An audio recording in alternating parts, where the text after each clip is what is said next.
Bonjour à tous et bienvenue dans Droit de suite, l'émission qui regarde comment nos grandes lois évoluent avec la société.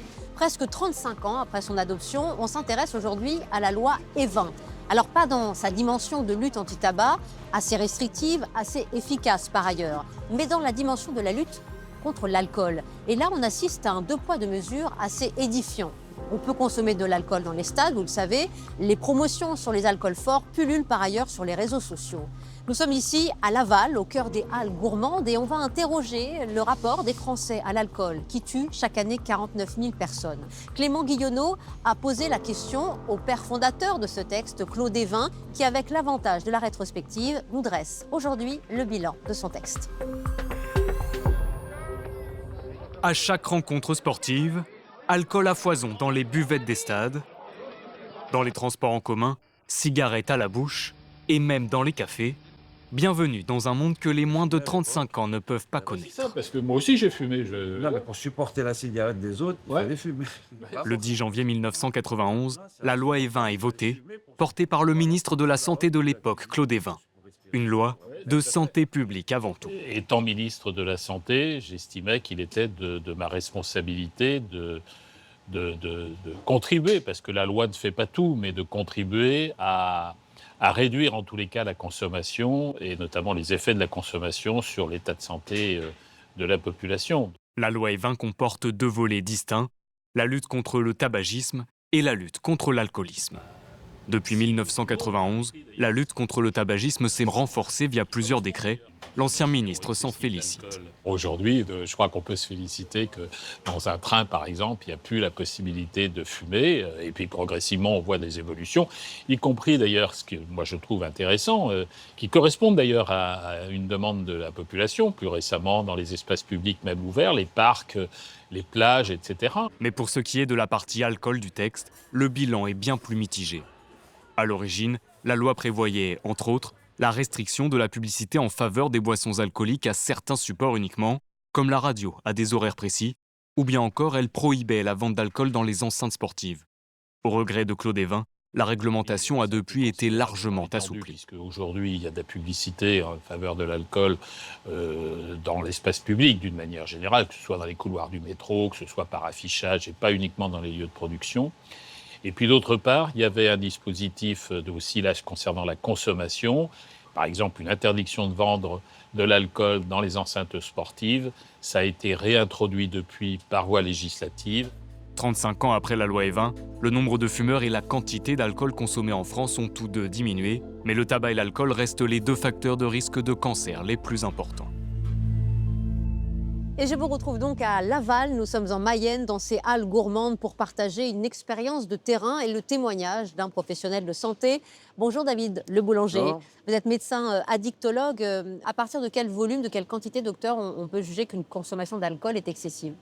Dans les recommandations, on a dit pas plus de 2 verres par jour et encore pas tous les jours. Mais je pense que c'est pas la quantité en fait l'important. C'est pourquoi on boit de l'alcool. L'alcool festif, ok, on boit un peu plus que 3-4 verres, ok.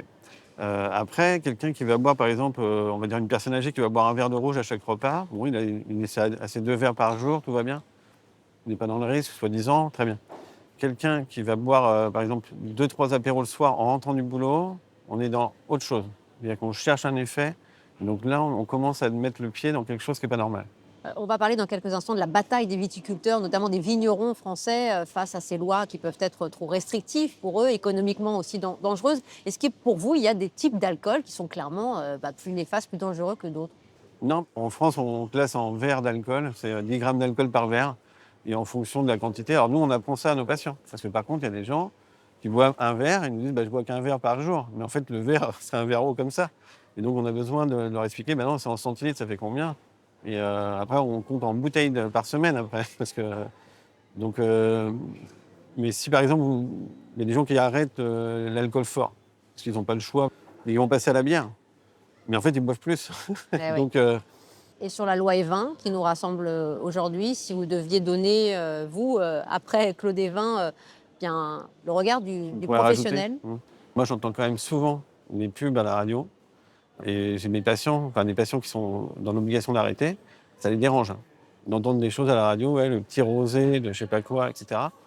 Je comprends pas que ça existe encore. Enfin, Et ça dérange ceux qui sont et en ça dérange les période gens de qui sevrage. ont envie d'en sortir. Quand ils entendent ça, ils ont une envie de boire immédiatement. Donc ça, c'est quand même un gros souci. Merci beaucoup David de Boulanger, merci docteur. On va parler notamment du poids des lobbies et de cette filière viticole écrasée par les difficultés climatiques et les difficultés économiques. Ces viticulteurs qui se battent pour communiquer davantage encore sur leurs produits. Reportage dans le Gard. Naïs Pommier est secrétaire viticole. Chaque année, ce sont plusieurs dizaines de vignerons qui font appel à ses services. Ça va ? Aujourd'hui, elle rend visite à l'un d'entre eux, Laurent Bernavon, vigneron au Mas de Ranguy à Beaucaire. On fait un point sur la pétition. Et oui. Cette pétition au cœur de leur discussion ce jour-là, Naïs l'a mise en ligne en septembre 2025. Reconnaître le vin comme patrimoine culturel et autoriser sa promotion.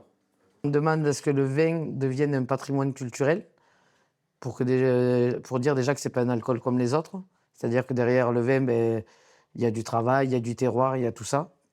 Et que chaque viticulteur, enfin cave coopérative ou cave particulière, puisse faire la promotion de ses produits. Ça passerait par l'assouplissement de la loi E20, parce qu'en fait, on est le seul pays, on va dire, dans le sud de l'Europe, où on ne peut pas faire de promotion. Assouplir la loi E20 pour communiquer davantage et plus librement sur les boissons alcooliques comme le vin, avec par exemple des publicités plus attractives pour les consommateurs, c'est ce que souhaitent les signataires. On ne prône pas la consommation outrance, on prône plutôt la consommation raisonnée, une consommation pour les moments plaisir, une consommation détente, une consommation Familiale et conviviale. C'est quand même terrible que pour arriver à faire la promotion d'un produit, il faille réfléchir en faisant attention qu'on ne voit pas l'étiquette, qu'on ne dise pas le mot qu'il ne faut pas, tout ça, alors qu'en fait, ça pourrait être beaucoup plus simple et mettre quand même on va dire, des slogans d'attention, mais que voilà, on puisse parler juste.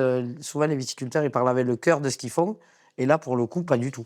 Vignerons et viticulteurs ont été nombreux à partager et signer la pétition, qui cumule déjà plus de 22 000 signatures en 4 mois. Un verre de vin entre amis, ça rend joyeux, on passe de bons moments, on est décompressé, et c'est pas pour ça qu'on est des ivrognes. Tensions commerciales avec les États-Unis, dérèglements climatiques.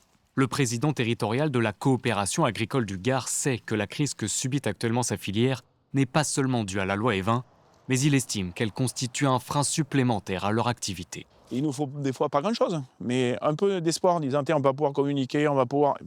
c'est déjà un premier pas. Ça fera pas tout, c'est certain, mais une chose après l'autre, et c'est avec les petits ruisseaux qu'on fait les grandes rivières. Cependant, du côté de l'autorité de régulation professionnelle de la publicité, on rappelle qu'à l'heure actuelle, la loi E20 n'interdit pas la publicité pour le vin, au contraire. Elle autorise quand même un certain nombre de choses. Elle autorise la possibilité de communiquer sur ses ingrédients, sur son goût, ses modes de consommation aussi. Donc, associer un vin avec un mets, par exemple. Donc, ça est évidemment autorisé.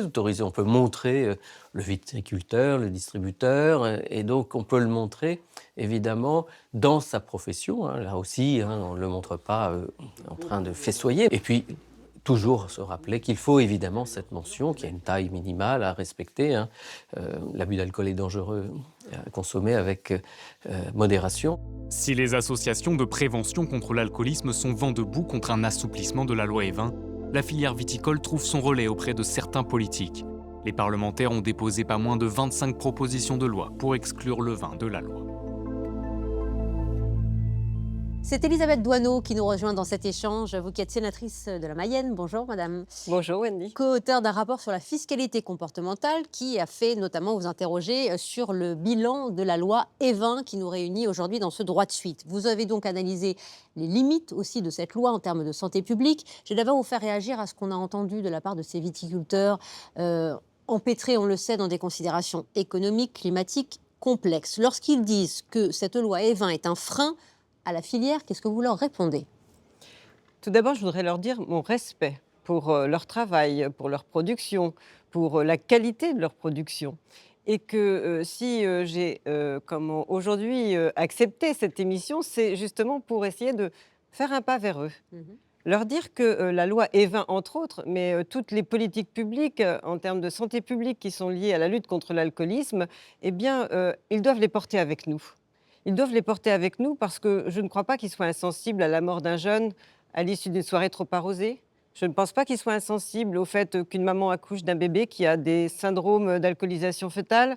Je pense qu'ils sont aussi, comme moi, très attachés à ce que chacun puisse, en tout cas, vivre avec une bonne santé. Et je pense que le trop d'alcool, eh bien, ça peut effectivement changer la vie et certainement changer mal la vie des gens. Et donc, je pense qu'il faut que nous soyons alliés. Et donc, j'ai envie de dire que c'est un faux combat, cette pétition qu'il lance contre la loi Evin. Moi, je pense que la loi Evin, elle a été une très, très bonne loi. Et d'ailleurs, pour tout vous dire, elle a été beaucoup plus ferme vis-à-vis de la lutte contre le tabac que contre l'alcool. Donc déjà, on sentait qu'à cette époque, effectivement, les filières viniviticoles ont agi auprès des élus, auprès du grand public, pour dire qu'il fallait peut-être ne pas en faire autant, pour ne pas avoir moins d'emplois dans ce secteur-là et surtout perdre des productions qui étaient une image d'attractivité pour notre territoire. Autrement dit, même si la consommation des Français d'alcool a changé, le combat de ces viticulteurs notamment n'a pas changé. Il reste le même et leur position depuis 35 ans, idem. C'est ce que vous nous dites aussi, Madame la sénatrice, aujourd'hui. Mais oui, et je le déplore. Je le déplore parce qu'il faut qu'on soit alliés dans cette lutte contre l'alcoolisme. En fait, quand nous avons fait notre rapport avec Katia Poursopoli, il y a déjà presque 2 ans maintenant, eh bien, qu'est-ce que nous avons relevé? C'est qu'en fait, il y a 10% de la population qui consomme 60% de l'alcool en général. Et donc, on voit bien que c'est sur cet alcoolisme important qu'il faut agir. Évidemment qu'on ne va pas dire qu'il faut ne plus consommer du tout. C'est pas ça la question. C'est d'essayer de combattre l'alcoolisme qui, aujourd'hui, peut détruire des vies. Moi, je voudrais aussi rappeler que le coût de l'alcoolisme, Le coût social. le coût social, sanitaire, économique, il est de plus de 100 milliards d'euros. Vous imaginez un petit peu. Et c'est surtout les vies brisées. Alors, on parle de vies en moins bonne santé, bien sûr, avec des problèmes de maladies cardiovasculaires, de diabète. Enfin, on pourrait faire toute la liste des pathologies, en fait, qui naissent avec une trop consommation d'alcool. Mais il y a aussi, sur le plan social, dans une famille où il y a de l'alcool, c'est tout le monde, on le dit, qui trinque.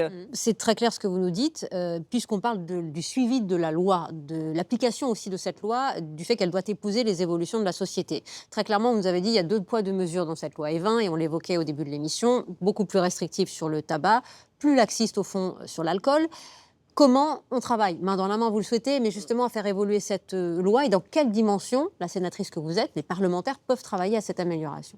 Dans ce rapport, dans nos conclusions, nous disions mais pourquoi on ne réfléchit pas à ce qu'ont fait certains pays comme l'Écosse, le Pays de Galles, je crois le nord de l'Australie, il y a aussi l'Irlande, sur un prix minimum de vente à l'unité d'alcool. Et on pourrait réfléchir au fait que ce soit un petit peu mieux réparti. Parce qu'aujourd'hui, alors j'entends les producteurs de vin qui nous disent mais c'est affreux ce que l'on nous fait quelque part en termes de publicité. Mais en termes de taxes, vous savez qu'ils sont très très peu taxés. C'est très très faible le vin. On taxe beaucoup plus la bière et comme on taxe beaucoup plus les spiritueux qui d'ailleurs ne sont pas consommés en France, ils sont exportés la plupart du temps. Donc je pense qu'il faut réfléchir à une traduction contemporaine de ce qui se produit aujourd'hui en termes de consommation, de pratique, et que la stratégie elle soit adaptée. Le poids des lobbies, on peut en parler aussi, Madame Doineau. Est-ce l'une des explications dans cet arbitrage qui a toujours penché plutôt en faveur de Bercy qu'en faveur du ministère de la Santé? Ce que j'observe, c'est que les lobbies du vin utilisent les mêmes idées ou solutions ou subterfuges que le lobby du tabac. On le voit bien aujourd'hui. Vous voyez, le lobby du tabac qui, vu que la consommation de cigarettes baisse, vont créer de nouveaux produits qui peuvent contenir de la nicotine ou pas, mais des produits dont on ne sait pas quelle sera finalement la conséquence sur votre santé. Et c'est des couleurs, c'est des odeurs qui vont être attractives pour notamment les jeunes. Et on voit aussi des alcools différents, avec des énergisants, avec même du CBD. Et toujours, c'est la couleur, c'est l'odeur, pour attirer un nouveau public. Alors que ce qu'il faut absolument, c'est que les prochaines générations doivent être parfaitement éduquées sur les effets nocifs d'une consommation excessive d'alcool comme de tabac. Donc, il faut absolument qu'on ait une véritable éducation dès le plus jeune âge pour justement éviter de rentrer dans une consommation excessive. Les jeunes, justement, vous en parliez à l'instant, Elisabeth Doineau, cette loi adoptée en 1991, cette loi E20 a-t-elle encore du sens pour eux sur l'interdiction de la vente de boissons alcoolisées aux mineurs notamment? Regardez, avant que l'on se retrouve, ce reportage de Clément Guillonneau qui s'est rendu notamment à Brest à la rencontre d'un influenceur qui promeut l'alcool justement sur les réseaux sociaux à destination de ce public. Des vidéos comme celle-ci, des milliers circulent sur les réseaux sociaux. Chaque semaine, près de 8 jeunes sur 10 visionnent des contenus alcool sur ces applications. Des influenceurs en font même leur fonds de commerce. C'est le cas de Zaki, créateur de contenu brestois, adepte des expériences de cocktails alcoolisés. C'est parti. Première étape, on vide nos petites fioles de vodka. Après un rappel à l'ordre de l'association Addiction France pour non-respect de la loi E20 en décembre 2025, il a supprimé toutes ses vidéos alcool comme celle-ci. Mais n'étant pas rémunéré par les marques dont il parle, comme beaucoup, il a du mal à comprendre en quoi son contenu ne respecte pas la loi. La publicité par rapport à l'alcool et donc les influenceurs, ça a été vachement régulé. Et ça, c'est totalement normal. Enfin, voilà. Maintenant, c'est le côté valorisation de l'alcool, côté positif par rapport à la personne. C'est hyper flou. Par exemple, je peux être enjoué dans une vidéo en faisant une vodka huître. Je n'arrive juste pas à comprendre, par rapport à la loi, du coup, en quoi une vodka huître, ça peut, entre guillemets, valoriser l'alcool ou donner envie aux gens, l'incitation. C'est juste ce côté-là qui est très flou pour moi dans la loi. Pourtant, quand Franck Leca de l'association Addiction France visionne ces vidéos, pour lui, il ne fait pas de doute que la loi E20 n'est pas respectée. Qui boit de la tequila, en fait, sérieusement? D'où viennent ces gens? Je vais donner la note de 7 quand même. J'adore parce qu'il me fait rigoler en fait. En fait, c'est pour ça. Qu'est-ce qui va pas? Je rigole. Qu'est-ce qui va pas dans cette consommation de vidéos? Je rigole sur un contenu alcool. Or, tout ça, ça valorise finalement le fait de consommer. Il en fait la propagande, on dit ça comme ça, c'est la loi, elle écrit comme ça. Pour clarifier les règles, l'association demande l'interdiction pure et simple des contenus alcool sur les réseaux sociaux. Zéro contenu alcool sur les réseaux sociaux, ça serait beaucoup plus simple pour tout le monde. Et en plus, ça permettrait de régénérer un petit peu de santé publique dans le discours ambiant. C'est pas juste en mettant un message sanitaire qu'on devient tout d'un coup E20 compatible. Avant d'interdire totalement la présence d'alcool sur Internet, une autre piste de mise à jour de la loi E20 pourrait être de renforcer les messages de prévention sanitaire sur ce type de contenu. À l'École des hautes études en santé publique de Rennes, l'impact de ces mentions sur le cerveau des jeunes a été largement étudié grâce à des tests d'eye tracking complétés par des IRM cérébrales. Les points rouges représentent les fixations portées, ou en tout cas l'ensemble des fixations à ce moment-là, qui sont portées à cet endroit-là. Plus il grossit et plus le participant il est resté longtemps à peu près dans la même zone. Karine Galopel-Morvan dirige ces recherches et pour elle, les résultats sont frappants. Ce qui est intéressant quand on compare les deux publicités avec un avertissement ici où vous avez un fond blanc, c'est que l'œil il vient sur cet avertissement parce que ça attire beaucoup plus l'attention que celui-ci qui est noyé dans la publicité. Donc rien qu'en ajoutant un bandeau blanc derrière l'avertissement, eh bien vous avez une capacité à attirer l'attention supérieure en comparaison avec celui-ci. Et on se rend compte que quand on rajoute un avertissement plus visuel et beaucoup plus visible sur les publicités, eh bien cet avertissement va contrebalancer ce qui se passe au niveau de la publicité positive et va donc réduire l'activité cérébrale au niveau du circuit de la récompense, rien qu'en ajoutant un avertissement sanitaire sur la publicité. Médecins, chercheurs et associations de prévention sont tous d'accord. La loi E20 doit évoluer pour continuer à protéger les jeunes, notamment sur les réseaux sociaux. Récemment encore, la tendance des Vodies, boissons énergisantes à base de vodka distribuées dans des canettes aux couleurs attrayantes, a déferlé sur les réseaux, incitant une fois de plus les jeunes à consommer de l'alcool. Après cette illustration sur l'influence justement négative de ces promotions d'alcool sur les réseaux sociaux, comment on fait face à tout ce qui se propage via les réseaux sociaux sur cette loi E20? Comment la faire s'adapter à ces nouveaux supports qui peuvent être dévastateurs? Eh bien, déjà, l'application de la loi. Moi, je pense qu'on n'a pas suffisamment de suivi sur la vente d'alcool aux mineurs. Oui. Je pense que là, il y a quand même des efforts à faire et une évaluation annuelle, justement, du suivi des établissements qui vendent de l'alcool. Ça, c'est important. Le deuxième point, c'est aussi s'interroger sur la stratégie à adopter en matière publicitaire, alors que au temps de la loi Evin, en 1991, on avait surtout la télévision, on avait surtout le modèle des journaux, de la radio. Aujourd'hui, on a d'autres modèles et c'est celui d'ailleurs qu'utilisent les jeunes. Je trouve qu'on met trop de temps à s'adapter aux réseaux sociaux. Oui.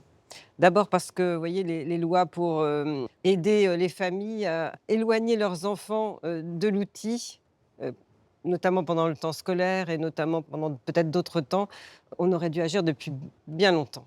On est beaucoup trop lent. Je sais qu'il y a des parlementaires qui s'en occupent. J'ai ma collègue, notamment Catherine Morin-Desailly, qui a sorti une proposition de loi. Je sais qu'à l'Assemblée, c'est également le cas, que certains ministres aussi sont très réactifs là-dessus. Mais comment se fait-il qu'on n'ait pas déjà réagi globalement sur tout le numérique, sur tous les réseaux sociaux qui envahit nos vies et qui envahit nos vies, mais de façon terrible. Et nous accueillons dans cet échange un homme très engagé en matière de lutte contre les addictions et l'alcool en particulier, Gilles Monsalier. Bonjour. Bonjour. Président de l'association Alcool Accompagnement Prévention. Depuis 39 ans, vous ne buvez pas d'alcool. Tout à fait, parce que première réflexion que j'ai eue quand j'ai posé ce verre, puisque j'ai rencontré cette difficulté à l'alcool, première réflexion que j'ai eue, ça a été de me dire si j'avais eu de la prévention, peut-être que. Et je crois que c'est ce qui m'a boosté depuis le début. C'est d'aller et pas d'attendre que les personnes tombent dedans pour remonter sa cravate en disant c'est grâce à moi s'il en est sorti. Alors il y a tout un travail que l'association fait au niveau régional, départemental et régional, fait par rapport à l'accompagnement des personnes, par rapport à l'accompagnement des entourages, parce que là aussi c'est important. Et il y a ce travail qui est fait sur les festivals, sur les soirées étudiantes et autres. Et là, on s'affiche au nom de Couleur Prévention. Pourquoi? Et ça, je le dis souvent, parce qu'en enlevant le mot alcool, on a enlevé la relation conflictuelle. C'est intéressant de parler des mots et des messages, parce qu'on a entendu dans le reportage précédent, Elisabeth Bonneau, vous pourrez réagir là-dessus, que les mentions issues de la loi Evin, l'abus d'alcool nuit à la santé, l'alcool à consommer avec modération, on a finalement l'impression que tout ça s'est banalisé et qu'en l'occurrence, les jeunes ne sont plus concernés par ce qu'il y avait derrière ce message il y a 35 ans. Je suis assez d'accord, il faut que les messages évoluent. Et on le voit bien à l'heure d'une grande médiatisation où les publicités sont tout le temps en renouvellement. Il faut aussi que le message, je dirais, de santé publique change. Et il n'a pas suffisamment changé. Je pense qu'il n'alerte plus, effectivement, il est rentré dans le bien commun. La prévention sur le terrain mayennais où nous nous trouvons, notamment, vous pouvez en dire un mot aussi parce que vous connaissez bien Laval et Gilles et son association Alcool Accompagnement Prévention y sont. Lors de fêtes, de festivals, il y a des stands justement à destination qui mettent des warnings pour ces jeunes-là. À chaque fois. Ces festivals, en plus, qui sont organisés par des jeunes, proposent toujours un stand où vous allez rencontrer les associations, les bénévoles et aussi avoir des manifestations ludiques en quelque sorte pour vous dire comment vous réagissez quand vous avez pris tant de verres d'alcool avec un volant dans les mains. C'est-à-dire qu'on le sait, les risques sont 18 fois plus grands quand on a pris de l'alcool et qu'on prend le volant. Aller à la rencontre de ce public, c'est ce que vous faites, cher Gilles. Et nous avons assisté à un escape game dans un lycée de Laval sur les méfaits de l'alcool. C'est une manière très intéressante, très forte d'échanger sur un sujet qui reste parfois tabou. Qu'est-ce que vous pouvez nous dire de cette initiative? Comment elle est venue et comment elle est reçue? Alors, l'initiative est à charge de la CPAM. Et ils ont des tablettes, il y a des questions, il faut résoudre une énigme. Oui. Et ensuite, il y a un village des partenaires. Nous, on y va dans le but de parler des unités d'alcool. Et ça, c'est important, ces échanges, parce que ramener à une unité d'alcool, c'est se rappeler le grand-père, c'est se rappeler son père qui avait la bouteille de, je ne vais pas citer de marque, et il y avait une boule. Et il versait. Des fois, il faisait ça 2 fois. Mais on savait qu'il y avait 2 unités. On savait que ça représentait 2 verres. Aujourd'hui, on va verser 9 voire 12 centilitres de whisky dans un verre. Ça change complètement la donne. Pour quelqu'un de 70 kilos, s'il a 4 unités, il est à 0,80. Alors, on va regarder un jeune et l'entendre justement s'exprimer, notamment dans cet atelier, cet escape game que vous avez organisé à Laval. Regardez. Moi, avec les potes, le soir. Ouais, vas-y. C'est comme chez toi. Pause. Ouais. D'accord, ok. Donc là, on va regarder si tu es dans la dose normalement qui est conseillée. Donc là, on s'aperçoit que tu es à 5 centilitres, c'est-à-dire que la dose conseillée, c'est 2,5 centilitres. Tu as 2 unités d'alcool dans le même verre. Donc toi, dans ta tête, tu t'es dit, moi, j'ai pris qu'un verre. Un peu plus d'un verre, mais pas 2. D'accord. Elisabeth Doineau, voilà, par exemple, une opération extrêmement précise de prévention. Quel regard portez-vous sur ces actions, notamment dans les lycées, avec ce public de jeunes de 16, 17, 18 ans concernés? L'escape game, il arrive justement dans un lieu où les lycéens sont tous ensemble et où on peut parler de ce sujet sans tabou, avoir des explications claires sur les conséquences. Moi, j'entends très bien cette idée de liberté. C'est pas de dire, voilà, tu consommes pas, etc. C'est plutôt de dire, voilà, on vous donne dans votre éducation, dans notre communication, les bonnes réponses à vos questions. Et c'est à vous, en tant qu'adulte, prochain adulte, enfin futur adulte, de choisir la voie que vous voulez. Il y a des marges d'amélioration. Merci de les avoir soulignées avec nous aussi. Bien alerte l'un et l'autre sur cette loi E20, 35 ans après. Merci pour ce travail de terrain, de prévention et votre contact si fort et fondamental. Gilles Monsalier, merci Madame la sénatrice Elisabeth Doineau. Je vous donne rendez-vous pour un prochain droit de suite. Nous regardons les lois évoluer et notre société changer. Merci, à très vite.